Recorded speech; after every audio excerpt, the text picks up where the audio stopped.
Hi అందరికీ నమస్కారం. తమిళనాట సందిగ్ధత కొనసాగుతూనే ఉంది. చాలా వరకు కొన్ని మీడియా సంస్థలు తమిళనాడులో విజయ్ను గవర్నర్ ఆహ్వానించారు. అడ్డంకులన్నీ తొలగిపోయాయి. విజయ్ ఇక ప్రమాణ స్వీకారం చేయొచ్చు.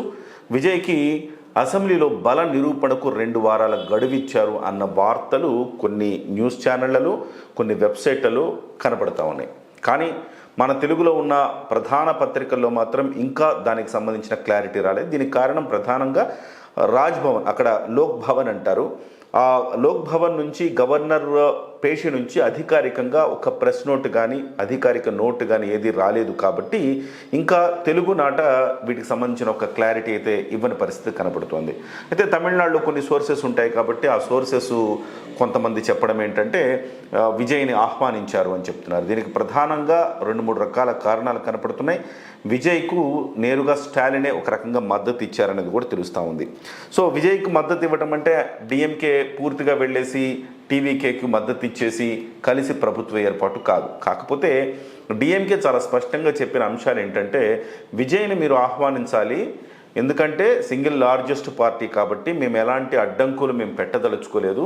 ఆయనకి ప్రజలు మ్యాండేట్ ఇచ్చారు, ఆయన ఎలా పరిపాలిస్తారో చూడాలనుకుంటున్నాం. రాబోయే 6 నెలలు ప్రభుత్వాన్ని మేము ఎలాంటి డిస్టర్బెన్స్ కూడా చెయ్యం, చూస్తాము ఆయన ప్రజలకు ఎంత బాగా పరిపాలన అందిస్తారో. కాకపోతే కొన్ని అంశాల్లో మేము ఏదైతే కొన్ని సంక్షేమ పథకాలు అనుసరించామో, ముఖ్యంగా ఉదయం పిల్లలకు అల్పాహార విందు కావచ్చు, అలాగే మహిళలకు 1000 రూపాయల అమౌంట్ కావచ్చు, అది టెన్షన్గా ఇచ్చేలాగా చూడాలని మేము కోరుతున్నాము. వాటిని మాత్రం ఆపద్దు, ఆయన చెప్పిన పథకాలను కూడా కొనసాగించండి అని చెప్పేసి వాళ్ళు చాలా స్పష్టంగా చెప్పారు. పైగా ఒక క్లారిటీ ఏమి ఇచ్చారంటే అన్నాడీఎంకే తోటి పొత్తు పెట్టుకునే ప్రసక్తి ఎట్టి పరిస్థితుల్లో లేదు, మేము ప్రభుత్వ ఏర్పాటుకు అంత సుముఖంగా లేమని కుండబద్దలు కొట్టినట్టుగా డిఎంకే చెప్పడం జరిగింది.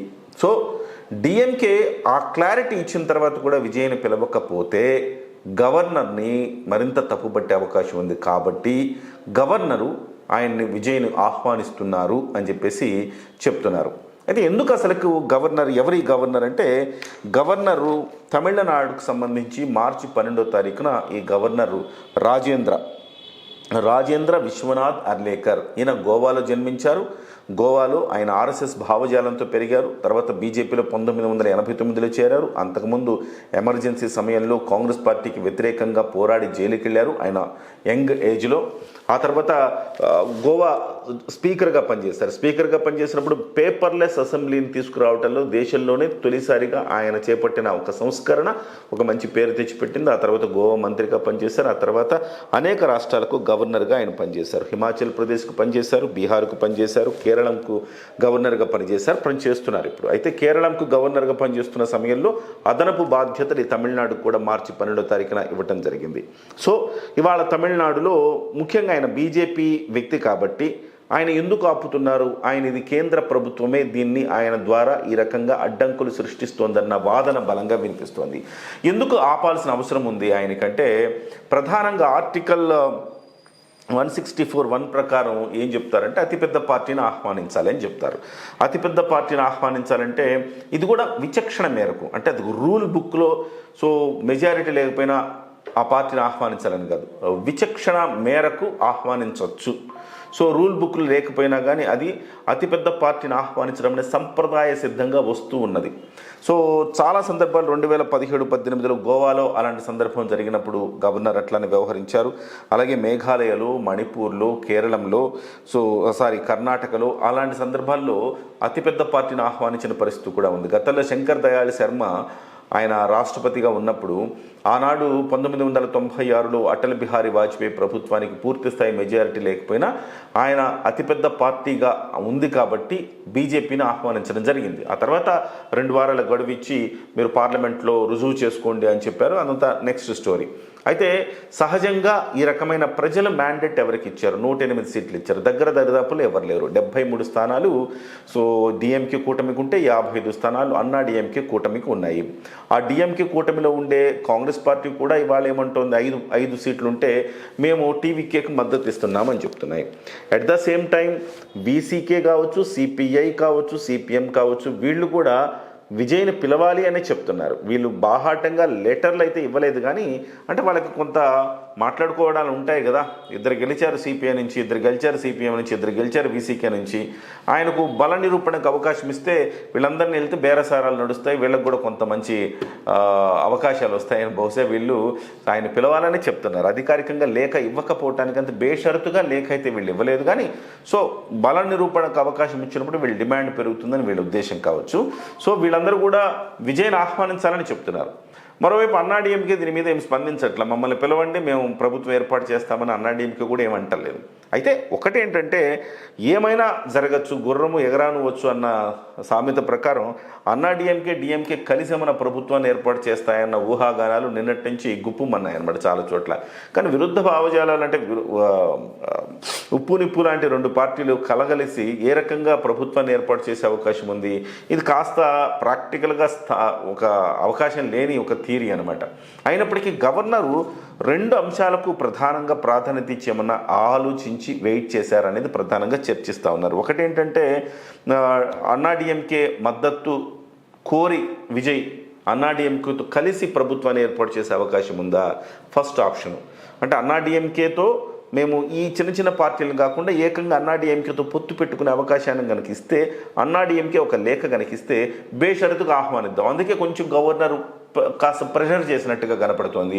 ముందుగానే మీరు నాకు లేఖలు ఇవ్వాలి, ముందుగానే మీకు 118 మంది ఎమ్మెల్యేల బలం ఉన్నట్టు నాకు చెప్పాలి అని చెప్పారు. అంటే ఇవాళ ఈ పార్టీలు ఏమి ఇవ్వట్లేదు, కేవలం కాంగ్రెస్ పార్టీ మాత్రమే ఇచ్చింది. 108 + 5 113 అవుతోంది. ఇంకా ఒక 5 సభ్యుల బలం తగ్గుతోంది. సో 5 మిగతా వాళ్ళని ఆయన లేఖలు తీసుకొచ్చి ఇవ్వలేదు. ఈ పరిస్థితుల్లో అన్నాడీఎంకేకి ఏమైనా అవకాశం ఉందా అంటే, ప్రభుత్వం బొటాబొట్టి మెజారిటీతోనే కాకుండా గట్టిగా నిలవాలంటే అన్నాడీఎంకే లాంటి పార్టీతో పొత్తు పెట్టుకుంటే బలంగా నిలుస్తుంది పార్టీ, ప్రభుత్వం 5 ఏళ్ళు ఉంటుందన్న ఒక భావన కూడా, కొన్ని అనాలసిస్లు కూడా తమిళనాడులో వచ్చాయి. ఈ నేపథ్యంలో అన్నాడీఎంకేతో గనక పొత్తు పెట్టుకుంటే ఆ అవకాశం ఇవ్వాలి కాబట్టి గవర్నర్ ప్రెషర్ చేశారనేది ఒకటి. రెండవది, అన్నాడీఎంకే డిఎంకే ఏదైనా జరుగుతుందా ఇట్లాంటి అలయన్స్ అనే ఉద్దేశంతో ఒకటి. రెండు కారణాల వల్ల గవర్నర్ కాస్త ఆలస్యంగా ఆలోచించి ఆగారు. అది కూడా కేంద్ర ప్రభుత్వం సూచన మేరకు ఆగారనేది కూడా ప్రధానంగా చర్చల్లో నడుస్తూ ఉందన్నమాట. ఏదేమైనా గవర్నర్కి ఇప్పుడైతే అవకాశం లేదు, ఎందుకంటే అతిపెద్ద పార్టీని ఆహ్వానించాలి. వేరే ఆప్షన్ ఏమన్నా ఉంటే అది వేరే కథ. సో అతిపెద్ద పార్టీని ఆహ్వానించి వాళ్ళకి అవకాశం ఇవ్వాలి. 2 వారాల గడువులో వాళ్ళు కనుక నిరూపించుకోలేకపోతే ఖచ్చితంగా డెఫినెట్గా ఆ ప్రభుత్వం వీగిపోద్ది. ఆ తర్వాత ఆప్షన్స్ చూడొచ్చు. కానీ ఇప్పుడే ముందుగానే ఇలా పిలవకుండా నాకు పేపర్ మీద మీ బలం చూపించండి అనటం మాత్రం రాజ్యాంగబద్ధంగా అంటే సంప్రదాయబద్ధంగా లేదు, సంప్రదాయాలకు విరుద్ధంగా ఉన్నది అనేది చాలామంది చెప్తున్నమాట. ఇప్పటికే ప్రెషర్ అయితే ఎక్కువైపోయింది. కాంగ్రెస్ పార్టీ ఇదే అదునుగా చూసుకొని తమిళనాడు అంతా మేము బంద్ చేస్తాము, ఆందోళన చేస్తామని చెప్పి తమిళనాడు కాంగ్రెస్ పార్టీ ప్రకటిస్తూ ఉంది. ఈ నేపథ్యంలో గవర్నర్ బంగ్లా నుంచి అధికారికంగా ఏమన్నా లేఖ వస్తుందా? ఇప్పటివరకు అయితే సగం పత్రికలు తమిళనాడులో ఉండేవాళ్ళు చాలామంది చెప్తున్నారు నిన్న విజయ్ కలిశారు, ఇవాళ విజయ్ కలిశారు. ఇవాళ అయితే ప్రత్యేకంగా గవర్నరే విజయన్ రమ్మన్నారంట. గవర్నరే రమ్మన్నారంటే బహుశా సానుకూలంగా ఉన్నట్టే కదా గవర్నరు అనే వార్తలు వస్తున్నాయి. మరి చూద్దాం, ఏ క్షణమైనా గవర్నర్ నుంచి అధికారికంగా ప్రకటన వెలువడచ్చు. విజయ్ సీఎం కాకుండా అయితే అడ్డుకోవడం చాలా కష్టమే, ఎందుకంటే ప్రజల మ్యాండేట్, ప్రజలు కూడా దీన్ని తిరస్కరిస్తారు. అత్యధిక మెజారిటీ వచ్చిన, అత్యధిక సీట్లు వచ్చిన పార్టీని కనుక పక్కన పెట్టి వేరే వాళ్ళు అనైతికంగా ఇద్దరు కలవాలని చూస్తే ప్రజలు మన్నించరు. సో ఈ విషయంలో డిఎంకే స్టాండ్ తీసుకోవడం చాలా మంచి స్టాండ్ అనిపిస్తుంది. డిఎంకేకి మనం అభినందన తెలియచేయాలి. చాలా అంటే ఒక నైతికంగా సరైన రీతిలోనే ఉంది ఇది అని చెప్పేసి మనం అనుకోవచ్చు. ఎందుకంటే డిఎంకే గతంలో కూడా స్టాలిన్ కొన్ని విషయాలు మనం అభినందించాలి. కానీ తమిళనాట ఎందుకు ఈ రకమైన రిజల్ట్ వచ్చిందో తెలియదు. కానీ తమిళనాట స్టాలిన్ ప్రభుత్వం ఇక్కడ జగన్ ప్రభుత్వం కంటే, ఆంధ్రప్రదేశ్లో జగన్ ప్రభుత్వం కంటే 100 రెట్లు బాగా పనిచేసింది అనేది చాలామంది విశ్లేషకులు చెప్పే మాట. ఎందుకంటే అక్కడ ఎక్కడ కక్ష సాధింపులు లేవు. అన్న క్యాంటీన్ లాగా అమ్మ క్యాంటీన్లు ఉన్నాయి. అక్కడ జయలలిత గారి బొమ్మ ఉంటుంది అమ్మ క్యాంటీన్ల మీద. మరి ఆ బొమ్మ తీసేసి స్టాలిన్ క్యాంటీన్ అని పెట్టుకోవచ్చు, కానీ వద్దని చెప్పారు ఆయన. వద్దు, అమ్మ క్యాంటీన్లు జయలలిత గారి గుర్తుగా అట్లానే ఉంచండి అని చెప్పారు. ఇలాగైనా కాస్త ఒక లిబరల్గా డెసిషన్స్ తీసుకున్నారు, చాలా చక్కగా పరిపాలన అందించారు. ఉదయం పూట పిల్లలకు అల్పాహారం పెట్టారు, దాన్ని చూసే ఇతర రాష్ట్రాలు కొన్ని ఫాలో అయినాయి. సో ఇలాంటివన్నీ కూడా స్టాలిన్ చేశారు. మరి దరిద్రంగా పాలన ఉందని అయితే కాదు. కానీ ప్రజలు తమిళనాడులో ఎట్లా ఉంటారంటే కొత్తదనాన్ని కోరుకుంటారు, ఎప్పటికప్పుడు కొత్తదనం కావాలని కోరుకుంటారు. ఒకసారి గెలిచిన పార్టీని 5 ఏళ్ల తర్వాత మళ్ళీ మార్చేసి వేరే పార్టీ. ఇది తమిళనాడులో వస్తున్న పరిస్థితి. ప్రతి 5 ఏళ్లకు ఒకసారి ప్రభుత్వం మారడం అనేది అక్కడ ప్రధానంగా చూస్తూ ఉంటాం. అందులో భాగంగా విజయ్ కొట్టేసేయడం అనిపిస్తుంది. కానీ ఆయన స్టాలిన్ పరిపాలన అంత దారుణంగా అయితే ఏమీ లేదన్నది సహజంగా జర్నలిస్ట్ మిత్రులు చెప్తూ ఉంటారు. ఏదేమైనా మరి విజయ్ ఎప్పుడు అధికారికంగా ప్రకటన విడుదలవుతుంది, విజయ్ ఎప్పుడు దీనికి సంబంధించిన ప్రమాణ స్వీకారం చేస్తారనేది మనం వేచి చూడాలి.